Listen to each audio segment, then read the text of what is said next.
안녕하세요. 백상 목사입니다. 오늘은 주님의 오심을 기다리는 대림절 둘째 주일 후 넷째 날 12월 10일 목요일 아침입니다. 주님의 다시 오심을 사모하는 모든 성도들에게 하나님의 넘치는 은혜가 함께 하시기를 바랍니다. 오늘 준 하나님의 말씀은 역대하 30장 1절부터 12절까지 말씀입니다. 계속해서 히스기야가 종교개혁을 일으키고 온 나라를 새롭게 하는 내용을 다루고 있는데요.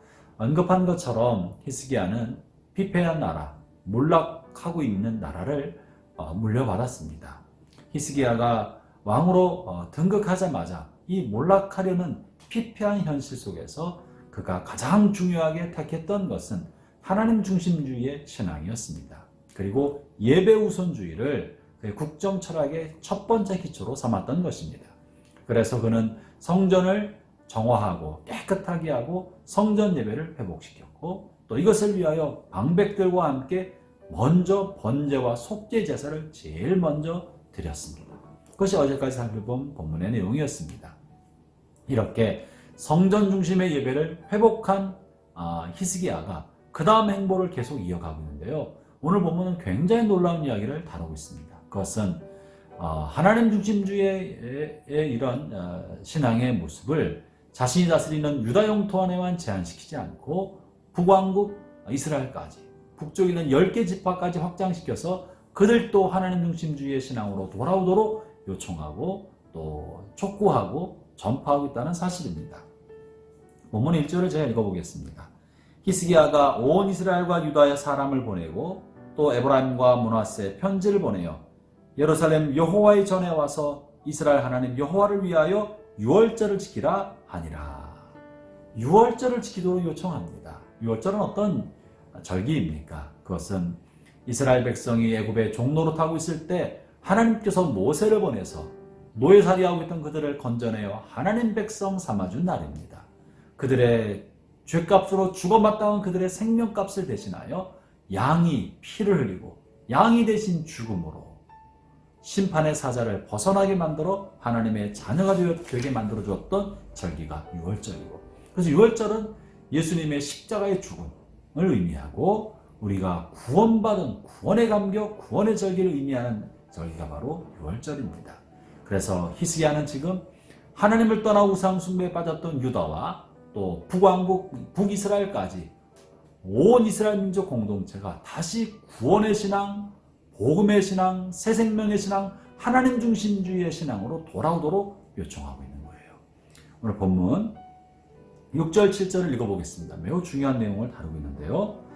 보발꾼들이 왕과 방백들의 편지를 받아가지고 왕의 명령을 따라 온 이스라엘과 유다에 두루 다니며 전파하니 일렀으되 이스라엘 자손들아 너희는 아브라함과 이삭과 이스라엘 하나님 여호와께로 돌아오라. 그리하면 그가 너희 남은 자 곧 아수르 왕의 손에서 벗어난 자에게로 돌아오시리라. 너희 조상들과 너희 형제같이 하지 말라. 그들은 그의 조상들의 하나님 여호와께 범죄하였으므로 여호와께서 멸망하도록 버려두신 것을 너희가 똑똑히 보는 바니라. 지금 히스기야는 보발꾼들을 에브라임, 므낫세, 이스라엘, 북이스라엘 곳곳에 사람을 보내어서 하나님께로 돌아오도록 이야기하고 있어요. 당시 북이스라엘은요, 아시리아 제국에 의해서 멸망당해 버렸습니다. 히스기야가 왕이 된 것이 기원전 715년의 왕이 되었는데요. 북이스라엘은 기원전 722년경에 몰락하고 아시리아에게 정복당해 버리고 말았습니다. 완전히 멸망해서 사라져 버렸죠. 다시 말하면 지금 히스기야가 보발꾼 또 이 편지를 보내어서 하나님께로 돌아오도록 요청하고 있는 이 사람들은 사실은 북이스라엘이 아니고 아시리아 영토 속에 영토나 마찬가지인 셈입니다. 아시리아 제국에 편입돼 버린 북이스라엘 땅 그곳에 살고 있는 자신의 민족들 이스라엘 10개 지파 사람들에게 사람을 보내었던 것입니다. 그러면서 말하기를 너희가 이렇게 무너지고 멸망당하고 나라를 잃어버리고 피폐해진 원인은 하나님을 떠났기 때문에 그런 것이다. 이제 다시 하나님께로 돌아와라. 그러면 하나님도 너희에게로 돌아갈 것이다 하는 복음을 전한 것이에요. 유월절의 복음, 생명의 복음, 십자가의 복음, 예수 믿고 구원받는 이 영생의 복음, 이 복음을 무너져버린 북이스라엘 사람들에게 전하고 다시 하나님께로 돌아오도록 요청하고 있는 거예요. 여러분이요, 히스기야에게 요청받은 그가 다스림의 영토는 유다 땅이었습니다. 북이스라엘은 히스기야와 아무 상관이 없습니다. 그렇다고 해서 북이스라엘 땅을 회복하고 아시리아와 싸워서 영토를 찾아오겠다는 것이 아닙니다. 다만 하나님을 떠나서 멸망당해버렸던 남은 10개 지파 사람들을 향한 주님의 마음을 갖고 자기의 영토, 자기의 영역의 경계선을 넘어서 하나님의 사랑과 생명의 복음이 필요했던 북이스라엘 사람들에게 이 생명의 복음, 구원의 복음, 유월절 복음, 십자가의 복음을 전파하도록 사람을 보내었던 것이죠.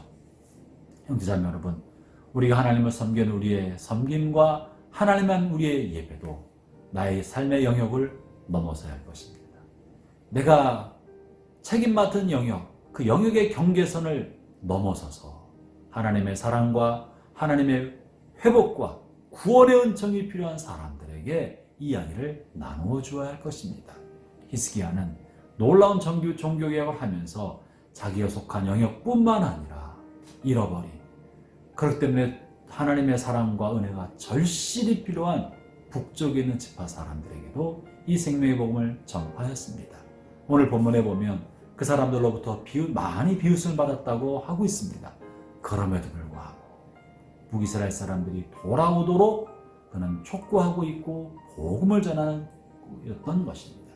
여러분의 삶의 영역에서도 여러분에게 맡겨진 것뿐만 아니라 맡겨진 경계선을 넘어서 하나님의 사랑과 생명의 복음이 필요한 곳을 향해서 하나님의 말씀과 생명의 복음을 전파하는 큰 은혜가 여러분의 삶 가운데로 함께 하시기를 바랍니다. 그러면 히스기야가 맛봤던 놀라운 축복과 기쁨이 여러분에게 있게 될 줄로 믿습니다. 기도하겠습니다. 하나님, 히스기야가 하나님 중심주의의 삶과 신앙을 자신을 넘어 왕실과 유다 땅, 그리고 자신의 경계선을 넘어 하나님의 사랑이 필요한 멸망당한 백성에게도 전파했던 것처럼 우리의 삶에도 나의 경계선을 넘어서 내가 책임받지 않은 사람에게도 하나님의 사랑을 나누고 복음을 나누고 은혜를 나눌 수 있도록 저희를 축복의 통로로 삼아 주옵소서. 예수님 이름으로 기도합니다. 아멘.